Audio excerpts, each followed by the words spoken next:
Just going to wait 2 seconds for these to get going. Right, good afternoon, everyone. So I'd like to start off by asking you a rhetorical question, so you don't have to put up your hands. But how many of you have heard those other voices in your head? Well, I hope some of you have heard those other voices. Otherwise, I'm going to be the only crazy person here today, which will be very embarrassing. But I actually believe we've all got two voices or personalities in our head. The first voice or personality tends to control us most of the time. Everything that comes naturally to us, the way we act and behave, is controlled by this first voice or personality. And then every now and again, because it's not always there, but every now and again, a second voice or personality pops up. And that's when we watch ourselves and question ourselves. And that's the other voice that I'm hoping you've heard. So I'm just going to try and explain a little bit about that second voice again. So imagine you're driving your car down the road and somebody cuts you off, they drive in front of you. Your first reaction, or your natural reaction, is to lose your temper. Call them a name, flash a finger, something like that. And then while you're doing it, sometimes that second voice pops up and says, why are you getting so upset? Just relax. And we tend to listen to that voice, and we do calm down and relax, and then we do drive off in a far better mood. In another scenario, you might be having an argument with your partner, or your kids, or somebody at work. And in the argument, you lose your temper, and you actually just stop thinking, you just lose your temper. And then other times, that second voice pops up, and it's suddenly as if you can watch yourself lose your temper from the inside. You can actually hear all the angry thoughts in your head, and you can actually hear your mind justifying why it's losing its temper. And in another scenario, you might go somewhere to meet some people, and when you are with them, you change subtly. The way you act and talk, you change. And sometimes you don't realize that you've changed, and sometimes you do, and then you wonder why you act differently or strangely when you're around certain people or other people. And I think it's really interesting that sometimes we can sit somewhere and be 100% completely immersed in our thoughts. We can daydream, and then when we wake up from the daydream, we can't even remember what we are thinking about. And yet other times, we can be 100% completely aware of every single idea and thought in our head. We actually question our thoughts sometimes. So we think of something and then we wonder why. Why did I think that? So that second voice in our head that watches us and questions us, that's called our awareness or our consciousness. In Afrikaans, I think it's called your bewustheid. And then the first voice or personality, which tends to control us most of the time, that's called our ego, which is also known as our unconscious thinking. And when you think too much with your ego, that's when you start having problems in your life. The most important thing is just to be able to recognize your ego. If you can recognize your ego, it means you're starting to think with your consciousness and your awareness. And when you do that, your ego diminishes. You can't think with your ego and your awareness at the same time. So we've got to try and think more and more with our consciousness and our awareness. When you do that, you start to live a better life. Like I said, I believe everyone's got these two voices in their head. I'm not standing up here pretending that I've figured things out and I don't have an ego. I've definitely got a big ego. And I think it's interesting to know that shy people can have big egos as well. Shy people often don't voice their opinion or say what they're feeling because they're worried they're going to be judged or looked down upon. They're actually worried that their egos are going to get hurt. So shy people can actually have big egos. You know you're using your ego when you label a person or a group of people, any label. And I think that's where racism comes from. It's, I'm better than you. And you see ego when there's complaining with a lot of negativity, where there's strong reaction and conflict, resentment, and whether you're feeling superior or inferior, in both situations, that's your ego speaking. When you use your consciousness and your awareness, you tend to look at life with big, wide, open eyes. You tend to see the big picture. You tend to see everything. Like I said, you tend to question everything. You become far more accepting. You forgive. You don't react strongly. And you tend to live a better, relaxed, happier life. So I know you're probably wondering, what has this got to do with dairy farming? Well, I think it's got everything to do with dairy farming. Our consciousness and our awareness make us who we are, and we are dairy. If it wasn't for us, there'd be a bunch of cows walking around in the field, in the veldt, getting eaten by lion. But we've taken the cows and put them in a field and fenced the field, planted the grass, we invented the milking machine. It's us humans that came up with the dairy system. And how well that system functions depends on the people who are managing it and whether they're thinking with their awareness or their ego. And this doesn't just apply to dairy farming, but also life. You know, we have all these ups and downs in life, and how we view those ups and downs and handle those ups and downs depends on whether we're thinking with our ego or our awareness. And we have to accept that there are going to be bad times in life. We're going to get sick. We're going to feel sad. Things aren't always going to work out. Because at the end of the day, we can't be happy all of the time.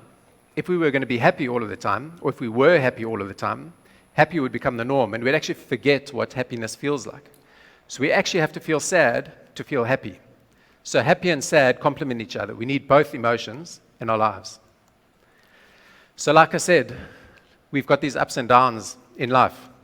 Sometimes it feels like you're standing on top of a mountain and everything's going well. And other times, it feels like you're standing in the bottom of a valley and everything's just going really badly. So after that long-winded introduction, I'm going to talk about harvesting the highs and managing the lows, and how I think our ego and our awareness play a role in those situations. And I think the things that I'm going to talk about don't just apply to the dairy farmers who are here, but to anyone who's here today, whoever you are and whatever you do. So if this picture shows the highs and lows of life, if the mountain peaks are the highs and the valleys are the lows, it's really important to know that the peaks and the valleys are connected. You don't just drop from a high to a low or jump from a low to a high. You follow a path. Sometimes those paths are steep and you move quickly, and other times those paths are windy and you move slowly. And the decisions we make in life determine the direction and the steepness of those paths. So again, it's important to know that the errors you make in today's good times create tomorrow's bad times. And the wise things you do in today's bad times create tomorrow's good times. So when things are going well and it feels like you're on top of a mountain, you want to camp out there for as long as possible. You want to harvest the highs. So I wanted to answer two questions. What mistakes do farmers make when they're on top of the mountain that causes them to come off the mountain? And there's naturally things that are out of our control. There's low milk price or a drought, which will make you go from a high to a low. But I'm not going to talk about those today. I just want to talk about the decisions that farmers make that cause them to go from a high to a low. And the second question I wanted to answer was, what should you do to try and stay on the mountain for as long as possible? So the mistakes that I think that farmers make when things are going well, the first mistake I think that they make is that they become overconfident, sometimes even arrogant. And it's because they're starting to think more and more with their egos. And I'm going to talk a little bit more about that just now. The other mistake that I think that the farmers make is as they earn more money, so they spend more money. And they don't have this gap between their income and their expenditure. That's where your profit is. That's where your wealth lies. That's the money that you should be taking to spend on capital development in a way on your farm. In lots of cases. You want to base your expenditure on profit, not turnover. So you need a gap between your income and your expenses. The other mistake that I think farmers make when things are going well, and it's because they're thinking with their egos and they're overconfident, is they start taking on too much debt. They start buying tractors, pivots, farms. And it's all right to handle that debt when times are going well, but can those farms handle that debt when the next bad time comes around? And the next bad time is going to come around, because it always does. And the other mistake that farmers make, well, I think what happens is they tend to lose focus. And mistakes start happening in the background, and they don't realize that those mistakes are happening. There's a saying that the growth and success of a business covers up its mistakes. And I think that's what happens. Things are going well, everyone takes it for granted, and no one goes and looks for the mistakes. Those mistakes become glaringly obvious the next time a bad situation comes. Then everyone sees the mistakes, and everyone rushes around and tries to fix those mistakes. But it's actually too late. You've got to fix those mistakes when times are going well. In the same sort of scenario, I think what happens in good times is farmers actually lose efficiency. They become slow and cumbersome. And it's because they forget what the key profit drivers are in their businesses. And in pasture-based dairy farming, we know what the key profit drivers are. I've made up a sentence that reminds me what the key profit drivers are and the factors that influence it. And it's basically feeding your cows properly, getting your sweet spot right, which is a combination of liters per cow and stocking rate, which gives you basically your liters per hectare, having a cheap cost of production, harvesting lots of grass, and getting cows pregnant. And I think when times are going well, farmers forget that, forget the important stuff. And then the last mistake that I just want to talk about, that I think mistakes that farmers make, is they actually don't celebrate enough when times are going good. And when I say celebrate, I don't mean taking your family and going on holiday to Mozambique. I mean celebrating it with your farm staff and recognizing effort and achievement in your business. Because what you want to do is build a good team, because you want that team to function for you when times are good, to find the mistakes and to keep you on that mountaintop for as long as possible. And then you want them to perform when things are going badly. And you want to get out of that bad situation as quickly as possible. You need a good team on your farm, a motivated team. So don't forget to celebrate success with your farm staff. And I'll just put that picture there to remind me to tell you a story. Imagine you've got this big mountain next to your farm. And you want to climb it for two reasons. One is because it's a big mountain. And two, you want to watch the sunset when you get to the top. So one day you set out and you climb this big mountain. And it's a more of an effort, and you eventually get to the top. And then when you get to the top, you realize that it's taken you so long to get there that the sun's actually gone down, and you missed the sunset. So you sit down on a rock and you're upset because you missed the sunset. And you forget that you actually achieved one of your goals, which was to climb the mountain. So don't forget to celebrate success. So what do I think you should do when times are good? So I've just pointed out a whole lot of mistakes. So I could just talk about doing the opposite of those. I am going to duplicate myself here a little bit, but I do want to add on a few more points. So I think you've got to stay grateful and grounded and be humble. You've got to think more with your ego. You've got to think more with your consciousness and your awareness and less with your ego when things are going well. And you've got to pay off debt. You need to get on top of your debt. Not all your debt. Some debt is good in a business. You don't want to pay all your debt off, but you want to pay off money that you can access the next time that the bad situation comes around. Access bonds, production loans, overdrafts. Get on top of your debt so that when the bad situation comes, you can access some more money. And you've got to keep an eye on the horizon, because there are always going to be signs out there that the situation is going to change. So keep your eye on the horizon. Follow the long-term weather forecast. The forecast will show they're predicting a drought. And when that happens, the maize price is probably going to go up. So then maybe look at buying maize on contract or lucerne or whatever, just to try and minimize some costs or some risk in your business. So keep an eye on the horizon. And I think you must throw money at your soil when times are good. When times are bad, one of the first things farmers do is they cancel all their lime. They just say, I'm not putting any lime down. And I can understand you have to cut costs when times are bad. So when times are good, I think you need to try and catch up as much as possible. You've got to get your P levels up to 20, closer to 30, your K levels up to 140, get your acid sats down, your pHs up. You want to build up your soils in the good time. I really like this research done by Gawley et al. In 2005. It's got the soil P levels along the bottom, and on the y-axis, the total amount of pasture grown. And it's basically, he did a trial on the pasture response at 80 kgs of nitrogen at various P levels in the soil. And you can just see when the P levels are low, with the same amount of nitrogen, you grow less grass. So you're wasting a whole lot of nitrogen when your soils aren't balanced. So look after your soils when times are good. Throw some money at them. And again, when times are bad, the first thing farmers do is they cancel all the training of their staff. And I've spoken about how important it is to have a good team on your farm. So when times are good, throw money at your staff. Train them. They're going to do work for you that you can't do. So try and train them so that they can work to the best of their ability and make your farm as profitable as possible. And then also when times are good, I think you must throw money at your calves and your heifers, because we've got too many farms that are calving heifers at 30 months of age, and they're losing lifetime milk production. So maybe when times are good, try and catch up a bit. Throw some extra quality feed or some more feed at your calves and your heifers. So the opposite of the good times is obviously the bad times when you're in a valley. And now what you want to do is get out of that valley as quickly as possible. So again, I wanted to answer two questions. The first one is, what are the wise decisions that you must make to get out of the valley? And the second question is, what mistakes do farmers make that keep them in the valleys for longer? So what should you do when times are bad? I think the first thing you must do is ask yourself two questions. The first question is, what can I learn from this? Because life is always trying to teach you a lesson. And then you've got to remember the lesson. I always think of the farmers. When there's a drought, they're building dams. When it rains, they stop building dams. And that's wrong. You should be building dams in the rain if you have to, if that makes any sense. And the second question you've got to ask is, what did I do to contribute to this bad situation? Because normally you would have made some mistakes that you can actually go and find and fix that will help you get out of the bad situation. The other thing that I think you should do is try and find some small things on your farm that can make a big difference, that can help improve the efficiency on your farm. So I'm talking about small things. Sometimes when times are bad, it's difficult to go and fix big problems or do too much. So go and look for some small things that you can do to improve efficiency. Maybe you can get an extra kg of feed into your cows. Maybe you can improve your irrigation, get through your irrigation cycles a bit quicker so you can grow more grass. Start early in the morning, finish later at night, irrigate over the weekend.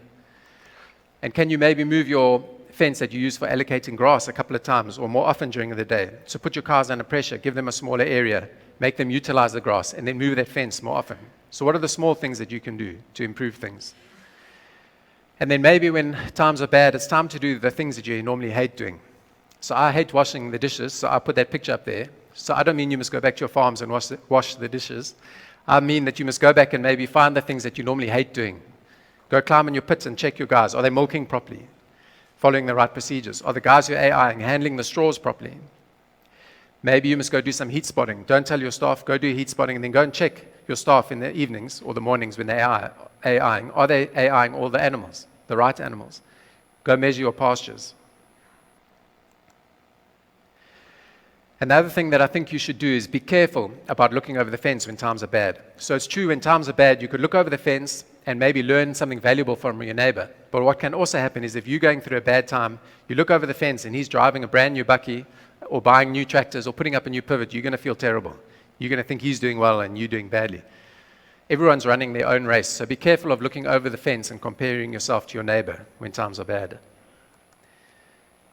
And then I think at the very least what you should do is look after the condition or protect the condition of your cows in a bad time. If they lose too much condition, when times change and it gets better, your cows are not going to react like everyone else's. They're going to take 2, 3, 4, 5, 6 months to put on condition before they start improving. So at the very least, look after your cows in a bad time. So what are the mistakes that I think that farmers make that when things are going badly? So this is like when things are going badly and you make a decision that just makes it worse. It's like shooting yourself in the foot. So the first thing that I'm going to talk about is I think farmers often they spend a whole lot of time and effort and money chasing something that's actually not going to make any difference in their business.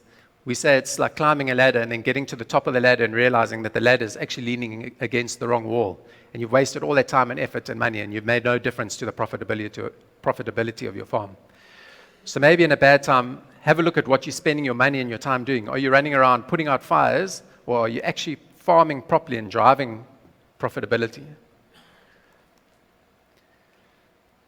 The other mistake that I think farmers make is sometimes they spend less so they get less. They spend less money on fertilizer, they grow less grass, they produce less milk, which in some situations can be a bad situation. The other thing that I think happens when times are bad is farmers, when things are going badly, dairy farmers suddenly think dairy farming is a bad business to be in, and they want to suddenly diversify. So they look and they see that some farm in the Northern Cape is making millions of rands planting purple, pink, fluorescent onions, and they think they must plant purple, pink, fluorescent onions. And we're not even sure if the purple, pink, fluorescent onions are going to grow on their farm and if there's even going to be a market for them. And normally when you look at those businesses, they're only running at 50 or 60% of their potential. And it'll be far quicker and easier and cheaper to get those businesses up and running at 80, 90, 100% of their potential than trying to plant purple, pink, fluorescent onions.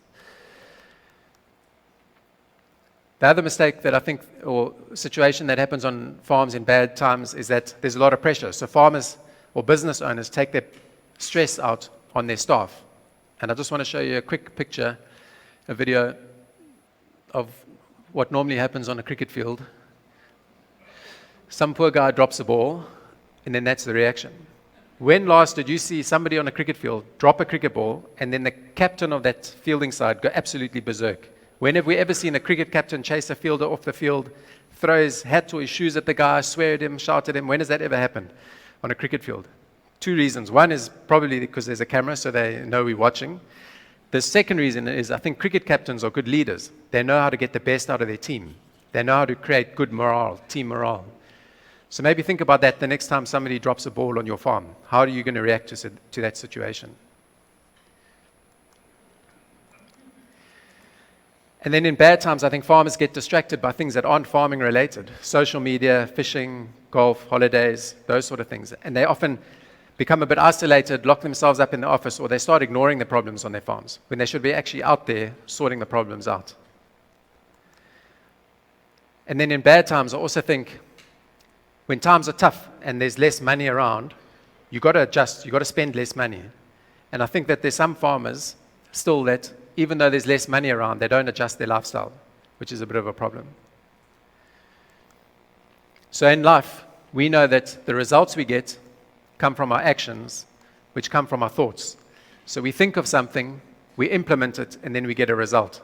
So everything that we get out of life actually starts with our thoughts in our heads, those voices. So the whole time, we've got to make decisions. And what decisions, what part of your brain or personality or voice are you going to use to make those decisions? Are you going to use your ego or your consciousness or your awareness? And we must be careful of our egos because they distort the truth. They cloud our judgment. They make us live in a fake world. And I like to think that I've shown you examples of where thinking with our egos causes problems in our lives, and where thinking with our consciousness and our awareness gets us the results that we're looking for. So I just want to focus a little bit more on the bad times in life when it feels like we're standing in a valley and everything's going really badly. Like I pointed out earlier, I think bad times are awesome opportunities to learn some valuable lessons. We must just remember to remember those lessons. And bad times can also be a good wake-up call. Our egos make us think that our lives are perfect, that there's nothing wrong, when actually there are problems. And what we need is a kick up the bum. And life's normally more than willing to oblige. But we must also be a little bit careful of the bad times because often, well, we always worry that we're going to end up or somebody's going to end up in a downward spiral, a death spiral, a spiral that you can't get out of. It just gets worse and worse and you don't get out. And it's difficult to describe exactly what that looks like, but I think there are some warning signs which I'm just going to go through quickly. I think if you're farming or running a business and you don't have a plan, that's a big problem. And if you've stopped asking for help, I think that's a warning flag as well. And if you're not tracking your financials or measuring performance, those are big red flags. And I think if you've given up physically and emotionally, if you're starting to say things like, I'm not even going to try that because it probably won't even work, then I think there could be problems down the road. And again, if you're avoiding all the problems on your farm and leaving them for other people to deal with, that's a huge warning. And the bad times we need to be careful of a little bit because it's easy to become unmotivated, sometimes even depressed. And I think it's interesting to know that in Australia and New Zealand, they talk about depression as being the black dog. If you phone up a farmer and you say, can I come and see you? And he says, no, the black dog's visiting me. It basically means he's not feeling that great, so maybe you mustn't go and try and sell him something. And it's a pity because in South Africa, we don't really talk about depression at all. It's not really good at all. So I'm not qualified to talk on depression, but I do know there are a couple of things that you can do that will help you make you feel a bit better. And Dr. Bartram, I think if I get that right, he spoke about connecting with people, and that's exactly what I wanted to say. When things are going badly, you often feel like you want to isolate yourself. You actually don't want to see people, and that's normally the polar opposite of what you should be doing. It will do you the world of good, actually, in a bad time, to stop on the side of the road and talk to your neighbor, or go to a bar with some friends, or meet somebody for coffee and chat to them. And you'll realize other people have got problems in their lives, or their problems are actually bigger than your problems. So connecting with people can be very good for you. And like I've said before, maybe you must break your problems on your farm down into small problems or projects. Stop trying to fix big things and never actually fixing anything. So maybe break your farm down into a whole lot of small problems and tackle them one by one. You'll feel better when you finish 1, 2, 3 small little projects, rather than trying to finish one big thing that you never actually get done. And again, as the doctor said, maybe you must try and help somebody else or even give when you're not feeling good. We always think when we give, we get nothing in return. But when we give, well, giving is one of the most emotionally rewarding things we can do. When we help somebody else, we normally feel awesome afterwards. So we should help more.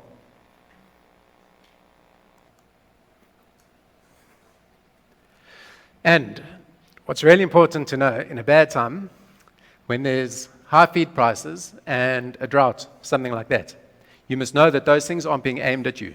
You aren't being punished for something, so don't take it personally. You aren't the low milk price.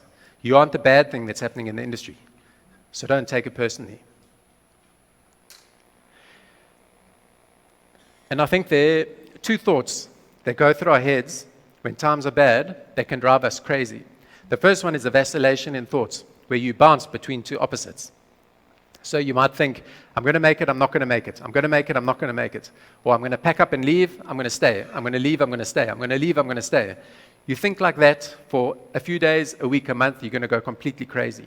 Make up your mind what you're going to do and stick with that decision. You can review your decision once a month or once every 6 months or once a year, but don't review your decision every 30 seconds. You'll go crazy. The other thought that I know will drive you crazy is wanting something to be different to what it is. Life often says, I'm sorry, my friend, there's going to be a drought for the next 2 years. And you're like, there can't be a drought. I'm trying to build my herd or whatever. And at the end of the day, we can't fight nature. We have to accept what's going on around us. There's a saying that goes, what you fight strengthens and what you resist persists.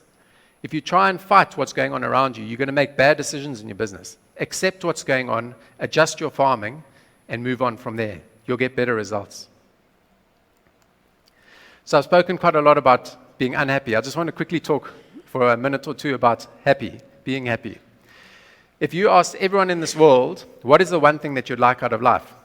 The vast majority of the people would tell you they just want to be happy. But if you went back to those people and you said to them, okay, describe your happiness to me. What does your happy life look like? Most people wouldn't be able to tell you. So it makes you think, what would your happy life look like? I haven't figured it out. I'm quite a grumpy oak. But I like this definition of happiness. Happiness is the joy you feel moving towards your potential.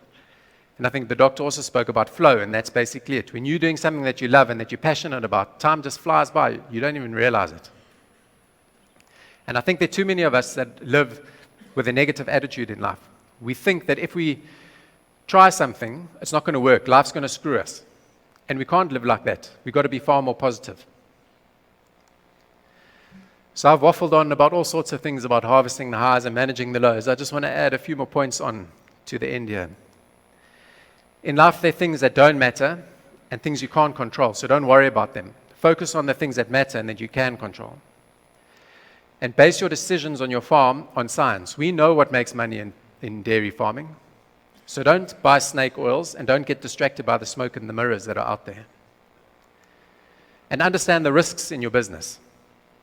And know that there's different ways of handling risk. You can avoid risk by vaccinating your cattle and not getting the diseases. Or you can reduce your risk by increasing the biosecurity on your farm and having less diseases coming onto your farm. And I think one of the biggest risks that can happen on a farm is staff going on strike and you having nobody to milk your cows. So you can manage that risk. You can manage the relationship with your staff on your farm. Make sure you've got a good relationship with your staff. And you can also transfer risk. You can take insurance out with an insurance company. So if something does happen, it's not your problem, it's the insurance company's problem. They deal with it. And if you're going through a bad time, just keep going. Because the bad times always pass. It always rains after the drought. I don't think it's ever not rained after a drought. And talking about hell, just a reminder, it's a place you don't want to go, because that's where God shows you what you could have been if you just tried. And we've got to learn to live in the moment. Happy hours around the corner. We're going to live in the moment then. But we've actually got to find happiness in the present moment. The past is gone. It's history. It won't happen again. The future lies in front of us, but it hasn't happened yet. The future doesn't exist. The past doesn't exist. So the past doesn't exist. The future doesn't exist. The only moment that exists is now. And often I think we feel like we're carrying the weight of the world on our shoulders. And it's because we're carrying the burdens of the past with us, and the fear and the expectations of the future with us. And we've got to drop those and learn to live in the moment. And I'd like to ask you to put your bum where your heart is. And what I mean by that is if deep down inside you really want something, like you want to write a book, take your bum, put it down on a chair in front of a computer, and write the book. If you want better calves, take your bum and put your bum in the calf pens. If you want to grow more grass, take your bum and put your bum in the pasture. It's as simple as that. And like I've been saying, listen carefully to those voices in your head. Don't think too much with your ego, and try and think more and more with your consciousness and your awareness. And before I finish up, I just want to share a very, very short video with you. It's the video of the Chinese farmer.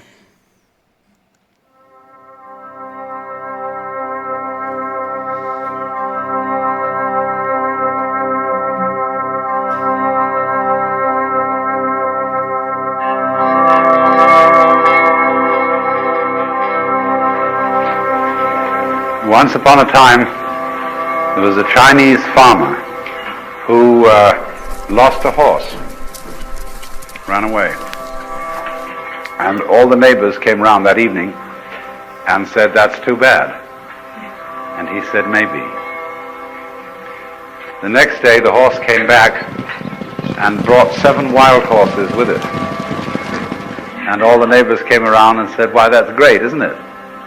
And he said, "Maybe."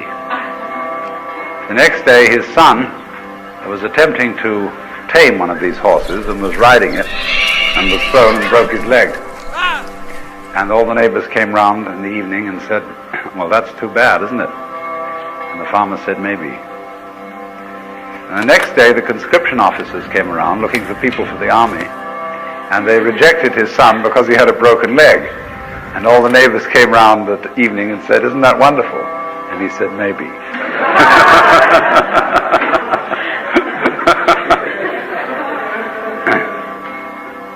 The whole process of nature is an integrated process of immense complexity,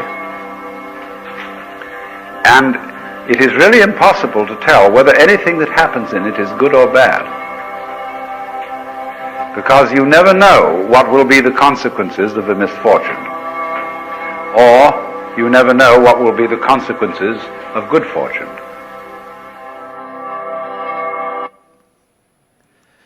So I think it's really interesting what Alan Watts says there. Maybe the good times actually aren't that good for us, and maybe the bad times actually aren't that bad for us. So I'm not too sure what peaks and valleys lie in front of us as individuals or as an industry, but I'd like to wish you all the best. Good luck, look after yourselves, and thank you.